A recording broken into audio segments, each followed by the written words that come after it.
रीढ़ की हड्डी।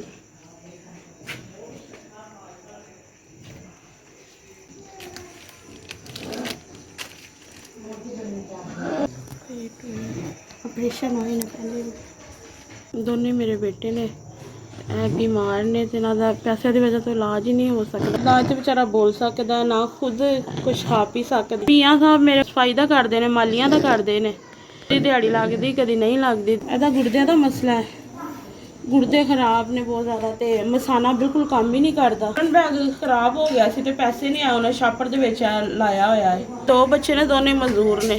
वास्ते मेरी मदद करो ताकि मेरे बच्चों का खान पीन वास्ते, इन्हां दी दवाइयां वास्ते मेरी मदद हो सके। 2 3 4 5 7 19 20 10,000 दी बड़ी शुक्रगुजार हाँ। बच्चों के इलाज वास्ते 10,000 रुपया दिता है।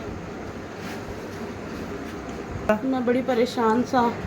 10,000 रुपया भेज के मेरे बच्चों वास्ते मदद की है, मेरे ते एहसान किया। मैं इन्हूं याद रखांगी, हमेशा तुहाडे वास्ते दुआवां मंगांगी कि अल्लाह ताला तुहानूं लंबी जिंदगी देवे है, तुसीं खुश रहो हमेशा ते इंज ही माड़ियां गरीबां दी मदद करदे रहो।